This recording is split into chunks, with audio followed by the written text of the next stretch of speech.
So hello everybody, welcome to our first your YouTube video. और मैं ये video इसलिए बना रहा हूँ कि तुमने ऐसे काफ़ी ज़्यादा लोगों को हेयर लॉस की प्रॉब्लम है और काफ़ी ज़्यादा लोगों ने मुझे हेयर लॉस के रिलेटेड क्वेश्चंस पूछे एंड आई मीन इट। और ऑफकोर्स मुझे यूट्यूब भी चालू करना था। आज मैं तुम्हें वीडियो में बताऊंगा कि हेयर लॉस की कौन से कॉजेज है, हेयर लॉस इतना क्यों बढ़ चुका है, तुम्हारे हेयर लॉस में वो कौन सी कैटेगरी में आता है, तुम्हारे हेयर लॉस लेट हो सकता है नहीं हो सकता, अगर हो सकता है तो उसकी कौन सी ट्रीटमेंट्स है और तुम कौन सी ट्रीटमेंट्स कर सकते हो वो सब बताऊंगा। आइए देखते हैं। So let's start with the video. और अगर तुम्हें हेयर लॉस से रिलेटेड या स्किन रिलेटेड कोई भी प्रॉब्लम हो, प्लीज सब्सक्राइब द चैनल, क्योंकि मैं फ्यूचर में अभी काफ़ी ज़्यादा वीडियो करने वाला हूँ and also we are going to do giveaways also. चलो इसी वीडियो में गिव अवे कर लेता हूँ। अगर हम 1000 सब्सक्राइबर्स कंप्लीट कर देते इस वीडियो में तो मेरे तरफ से पूरा हेयर लॉस का किट दूंगा, मीन्स मिनॉक्सिडिल आएंगे, हेयर सप्लीमेंट्स आएंगे, उसमें जो मेडिकेशन लगती है वो सब मैं तुम्हें डिलीवर करूँगा घर में, खाओ माँ कसम।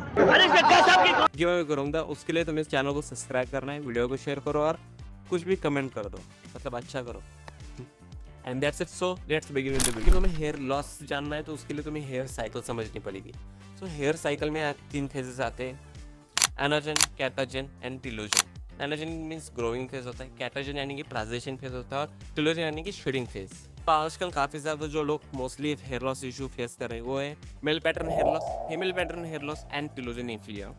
सो let's come to the male pattern alopecia. So male pattern alopecia होता कैसे? तो हमारे बॉडी के अंदर मेल फीमेल दोनों में होता है टेस्टोस्टेरोन।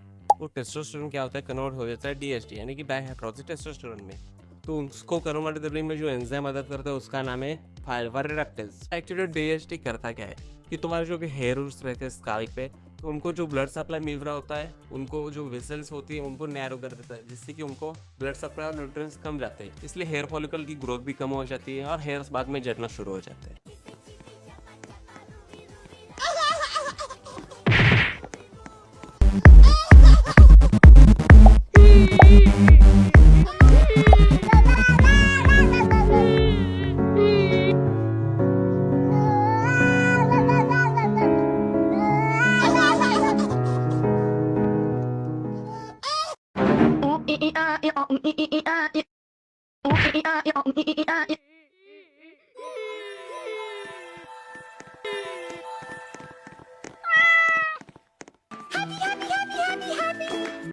मेल पैटर्न पे से एक साइंस का है, तुम्हारे यहाँ से फोरहेड से हेयर चले जाएंगे, क्राउन एरिया में से बाल चले जाएंगे।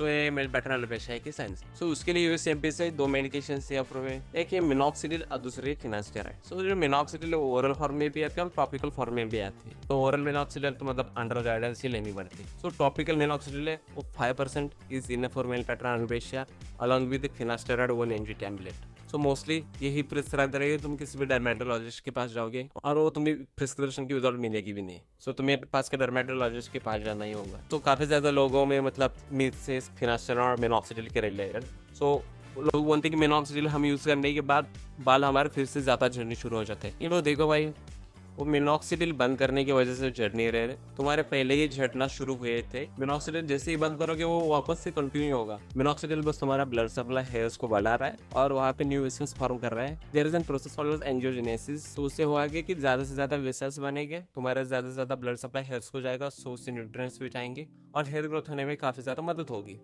और फिनास्टेराइड टैबलेट क्या करते हैं कि जो फाइबर एंजाइम है जो टेस्टोस्टेरोन को डीएचटी में कन्वर्ट करता है उसको ब्लॉक कर देता है। तुम्हारा जो मेल पैटर्न एलोपेशिया है उसका रिस्क भी कम हो जाएगा। ये फीमेल्स में काफ़ी ज़्यादा होता है जिनको पीसीओएस का प्रॉब्लम ज़्यादा है, क्योंकि पीसीओएस में एंड्रोजन का जो प्रोडक्शन है वो बढ़ जाता है। Also comes in the female pattern hair loss. Female भी टेस्टोस्टेरोन होता है, वो भी डीएचटी में कन्वर्ट हो जाता है इस एंजाइम की वजह से। फीमेल्स के लिए एंटी एंड्रोजेनिक मेडिकेशंस आती है और 5% मिनॉक्सिडिल भी चल सकता है फीमेल को, ऐसा नहीं कि 2% यूज़ करो, 5% ऑल्सो वर्क्स बेस्ट। और स्पाइरोलैक्टोन की मेडिकेशन भी दे सकते हैं, कभी कभी एस्ट्रोजन मेडिकेशन भी दी जाती है। And that's it guys, that's the वही थिंग। अगर तुम हेयर लॉस फेस कर रहे हो तो तुम्हें ये टेस्ट करवाने ज़रूरी है, क्योंकि इनकी डिफिशियंसी की वजह से तुम्हें हेयर लॉस हो सकता है। To it under the guidance of the doctor. Now again another one, telogen effluvium. अब टिलोजन इक्लियम में सबको काफ़ी ज़्यादा लोगों को होता है और एक्चुअली ये नॉर्मल है। एक्सट्रीम लेवल पे हो रहा है तो मतलब तुम्हें हेयर थिनिंग वगैरह दिखेगा।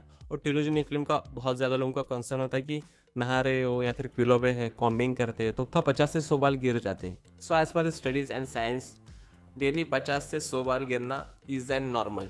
कुछ इस तरह के दिखते हैं 50 से 100 बार, उसमें उतनी कुछ टेंशन लेने वाली बात नहीं है। वैसे मेरे भी गिरते हैं 50 से 100 बार डेली, ठीक है, स्पेशली नहाते हो। सो तुम क्या कर सकते हो, कॉम्बिंग के लिए थोड़ा सा बड़ा कॉम्ब यूज़ कर सकते हो, वुडन कॉम्ब यूज़ करो, बेस्ट रहेगा। जो शैम्पू है वो हफ्ते में 1 या फिर 2 बार यूज़ करो, और जो और हीटिंग प्रोडक्ट्स है उसको कम करो। मैं भी यही करता हूँ, that's why I am telling you. So telogen effluvium के ये कुछ कॉजेज़ हैं। मतलब में एक्सट्रीम लेवल पे टेलोजेनिक फ्लेम हो रहा है, हेयर थिनिंग हो रही है, कुछ जो कॉज है उसको ट्रीट करना पड़ेगा। सो मैंने जो बताई थी ये जो टेस्ट है तुम्हें उसको करो, ताकि तुम्हें डिफिशियंसी कौन सी है वो पता चल सके। That's it. अगर तुम्हारे और भी कुछ हेयर लॉस के रिलेटेड प्रॉब्लम्स तो तुम कमेंट में बता सकते हो, मैं पर्सनली सबको रिप्लाई करूँगा। And that's it. तो मिलते हैं नेक्स्ट वीडियो, तब तक के लिए sayonara, bye bye, and you know the giveaway things, okay. तो put your questions below and that's it. तो मिलते हैं नेक्स्ट वीडियो, तब तक के लिए sayonara, bye bye, and subscribe for more video.